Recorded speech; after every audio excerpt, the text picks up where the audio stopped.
Hear now these words as they come to us from John's Gospel, chapter 6, verses 1 through 21. After this, Jesus went to the other side of the Sea of Galilee, also known as the Sea of Tiberias. A large crowd kept following him because they saw the signs that he was doing for the sick. Jesus went up the mountain and sat down there with his disciples. Now the Passover, the festival of the Jews, was near. When he looked up and saw a large crowd coming towards him, Jesus said to Philip, "Where are we to buy bread for those people to eat?" He said this to test him, for he himself knew what he was going to do. Philip answered him, 6 months' wages would not buy enough bread for each of them to get a little.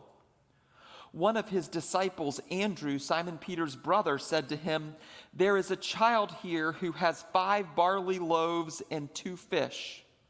But what are they among so many people?"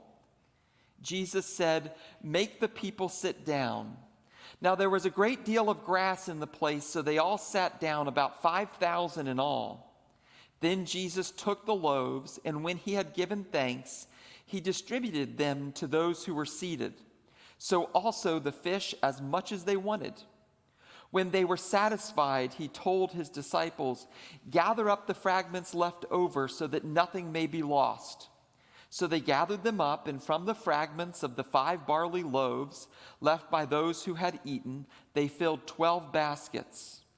When the people saw the sign that he had done, they began to say, "This is indeed the prophet who is come into the world." When Jesus realized that they were about to come and take him by force to make him king, he withdrew again to the mountain by himself.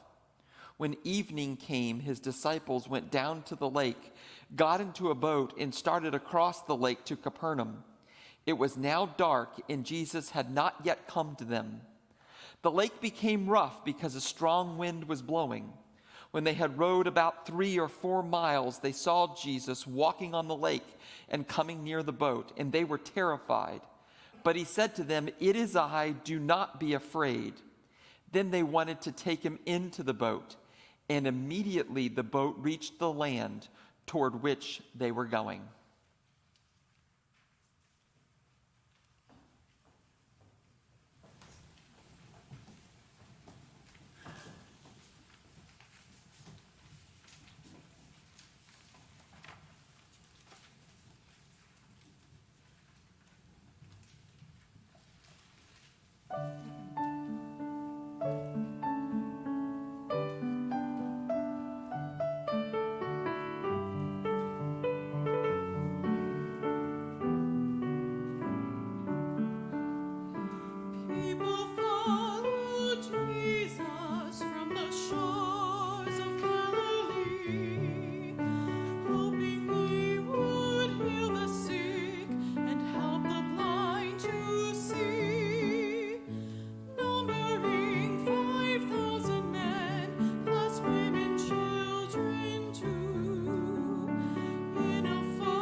So in all the reading I did about this story of the feeding of the 5,000, it seems to me that there's sort of two traditional ways of understanding this story. The first way is for our biblical literalists. These are the folks who believe that a child came to Jesus with a basket of loaves and fish, and Jesus, through divine intervention, took that basket and miraculously multiplied the food such that there was enough to feed 5,000 people so that they were all satisfied and there was food left over. I'm always intrigued by the details that the gospel writers include in these stories, and I love the detail in this one about the leftovers. Jesus is really clear to his disciples, don't throw those away. Presumably because he knows they may encounter more hungry people along their travels.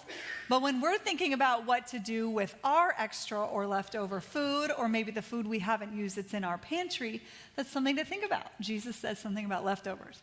So the other way of understanding this story, that was for our biblical literalists. Then we have the interpretation for the rationalists, who think that this idea that he miraculously made fish and bread appear is just a bridge too far. And they've come up with this interpretation, which is that the child came forward with his basket of loaves and fish and generously shared what he had. And most people who are on that grassy lawn, they probably did bring some kind of provisions with them, snacks or food. And when they saw that child sharing, they felt like, well, we ought to share our food too. And so everyone took out the food that they had brought. And when everybody shared, it turned out that there was more than enough to feed everyone who was gathered. Now, the problem I have with this interpretation is that, to me, it just sort of reeks of guilt and obligation. Like, I have brought the food for my family that I know my children will enjoy, and I don't necessarily want to share it with the people around me. But then I see my neighbor sharing, and this child of all people sharing his bread and his fish, and I don't want to be the one selfish person in the crowd who doesn't share, so I open up my picnic basket and offer to others what I have brought. And I don't like the idea that this miracle is based on guilt and obligation and social pressure. That just doesn't feel good. So I think the real miracle here is not necessarily that people shared, but why? Why were they inspired to share of what they had? And I think they were so excited about this prophet of transformation who was standing in front of them, and this vision for a new reality that he painted for them, a world in which they would no longer live in oppressive conditions, but would have all their needs met and would all be able to live peaceably, worshiping a God of abundance who loved them unconditionally. And they were so excited about this that they wanted to help make it so. And so in that moment, they were willing to do whatever they could. And that was opening up their picnic baskets and their lunch boxes and sharing their provisions. Maybe you've had a time in your life when you were so excited about something, you couldn't help but financially support it. Maybe there was a new nonprofit starting in your town, and there was a gap in social services, and you knew that people were suffering, and this nonprofit was going to directly address that need, and you wanted to be part of its success story, so you helped give some funding to it. Or maybe there's a candidate running for office and you're excited about this person. You think they'll be a good leader. You want them to be your representative. They share your values. And so you give some money to their campaign to help them get elected. Or maybe you're part of a church and you're so excited about this church you're part of and what they're doing in the world, but you can't help but offer your financial support because you want them to meet their annual financial goals. There are times in our lives when we give out of excitement and enthusiasm. And I think this is what those people were doing on that grassy lawn. They were all in. Now, in our lives, we can be bean counters. We can weigh the pros and cons and do risk assessments and be generous, but within a very limited comfort zone. Or we can put all of our chips on the table and go all in with Jesus and take the risk. And we can make these choices as individuals or as the church. And I don't mean necessarily Naples United Church of Christ, but the church as an institution. Because every church has its Philip, or maybe more than one. You'll recall Philip from our story. He's the money manager. And these are the people in the church who, when presented with the idea of feeding 5,000 people, are going to say, no way. We don't have nearly enough money to do that. That is going to throw our budget way out of whack. We cannot afford it. And every church has an Andrew, at least one. Andrew's our pragmatist. His heart is in the right place. He says, I think that feeding the 5,000 is a great idea, but we only allocated a certain percentage of our annual operating budget for missions, and feeding all these people is just going to run that line item way over and again throw our budget out of whack. And besides, feeding these people is not aligned with our mission priorities for this year. And then you have the people who are concerned about the church's physical property and grounds. And when they consider the idea of having 5,000 people on the property and what that will do to the landscaping that they pay a lot to maintain, they say, no way are we going to have 5,000 people here. So we have options in our lives. And I think that people join the church for a variety of reasons. I think we become part of the church because we want to be part of something greater than ourselves. We want to make a difference in the world. We do. Our hearts, like Andrew and Philip, our hearts are in the right place. We want to be connected to other Christ followers and worship God in community and make a difference together. But I don't think that by and large, people join the church because they want to do big, scary, and risky things. The church as an institution is risk averse. I mean, the logistical reasons for not having 5,000 people on our campus are many. I mean, think about the bathroom situation alone. Not to mention the trash. They're going to make a lot of garbage. And safety and security. How are you going to make sure 5,000 people are safe and secure? We can come up with so many reasons that this is not a good use of our resources. And we as individuals and as a church, we protect and preserve our resources and what we have as a matter of self-preservation. This is why we have savings accounts and retirement accounts. This is why sometimes we hoard and we panic buy. I've been guilty of it too. It's okay. Many of us have done it. You will recall in the early days of the pandemic, the toilet paper, the paper towels, the rubber gloves, and the face masks, and the hand sanitizer. It was flying off the shelves because people had this idea that there wasn't enough to go around, and I had to make sure I had enough for myself and my family, so people bought way more than they needed. Bless you. The most bizarre thing, I wasn't down here in Florida at the time, I was up north. The most bizarre thing that I saw people panic buy was flour and yeast. Everybody was on like a baking tirade, and you couldn't get flour and yeast. Maybe they were worried we were going to run out of bread. I don't know. But this is what we do when there's a perceived shortage of something. We consume and control way more than we need. And in the stories we heard this morning, believe it or not, the disciples tried to hoard and control Jesus, if you were paying close attention. In the first story we heard, the feeding of the 5,000, after that miracle had concluded, the text says that the people tried to take him by force and make him their king. Taking someone by force, to me, sounds a lot like kidnapping. They tried to kidnap Jesus and control him, his closest disciples, making sure that they had access to him. The earliest adopters of Jesus' ministry knew that Jesus was only one man. He only had so much energy. He only had so much power within him to perform miracles. And they wanted to make sure he'd be available to them and their loved ones. So they tried to sequester him and keep him from the masses. They didn't want him available to everybody. Jesus did not let them do that. True to form, what does Jesus do? He goes away to the mountain by himself to pray. And then in the second story we heard, the miracle where he walks on the water on the Sea of Tiberias, he meets the disciples in the boat and tells them, be not afraid. And then they try to take him in the boat with them. And in this story, he does oblige them. He does get in the boat. I kind of wonder maybe he was tired of walking on water. I don't know. But needless to say, he gets in the boat with them for a ride, and they cross the sea over to Capernaum. And when he gets to the shore, he doesn't allow them to sequester him and keep him from all the thousands of people that are waiting on the shore for him. He makes himself available to everybody. There's more than enough Jesus to go around. There has been for all these millennia in which all these billions of people have been Christians, and there's still enough Jesus for us today. There are some Christian traditions which will try to tell us otherwise.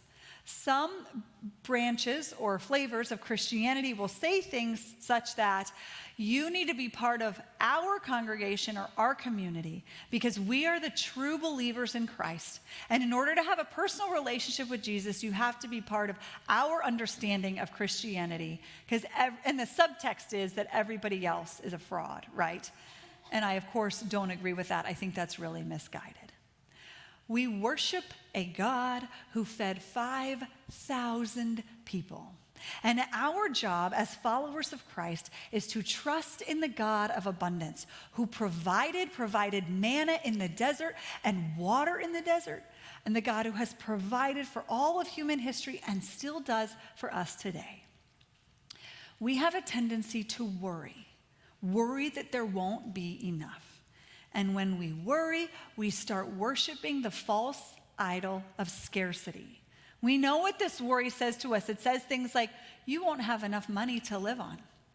We think about the college students in our lives, and it tells us there's not enough good spots at those elite colleges and universities, and there might not be one for your deserving young person in your life. We worry about that massive tuition bill that's going to come and how we're going to pay for it. We worry about having enough living wage jobs. There's not enough to go around. Not enough jobs that pay people what they need to provide for their families. We worry about medical care. I'm not going to have enough money to pay for our medical care, or there's not enough medical providers. I need to make sure that I get in to see the provider I need, regardless of who else may be in line to see that doctor, because I need to get the care, right? There's not enough to go around. We can think of this in so many areas of our lives. And the powers that be want us to worship the idol of scarcity because that's how our economic engine works. If you ever took Econ 101, you know supply and demand, right? There's a limited supply of something, demand for it goes up, and the price goes up. And then the powers that be get their money, and the economic engine keeps on churning. When we worry, we become controllable. We're not able to worship the God of abundance, co-creating a better world in which everybody's provided for, because we're in the grips of fear. And the political elites in Jesus' day really didn't like the God of abundance. They didn't like what Jesus was teaching and preaching. They were threatened by it and frightened. They wanted people to believe in the God of scarcity, because this kept people controlled. It kept people fighting over scraps while the elites controlled the majority of the resources, and it made them unable to organize themselves and push back against their oppressive conditions. Jesus' teaching about this abundance and worshiping a God who provides is one of the many reasons that they came after him and eventually crucified Jesus. Our calling as Christians is to trust in the God of abundance, who loves us unconditionally, who has provided more on this incredible earth, more than enough to go around, not only for humans, but for all of creation. We are called to look in the eyes of the idol of scarcity and say no. No to all those things that we worry about, all the fears that we have, the not enough, not enough, not enough. This miracle story was so important to the gospel writers. It's the only one that's in all four gospels. There's versions of it in Matthew, Mark, Luke, and John. The gospel writers really wanted Christ followers to know and appreciate this story. And the miracle is that those people, the 5,000 on that grassy lawn, were so inspired by the teacher in front of them and the vision he cast for the future that they wanted to be part of it and help it succeed. And so they opened their picnic baskets and their lunch boxes and they shared of what they had.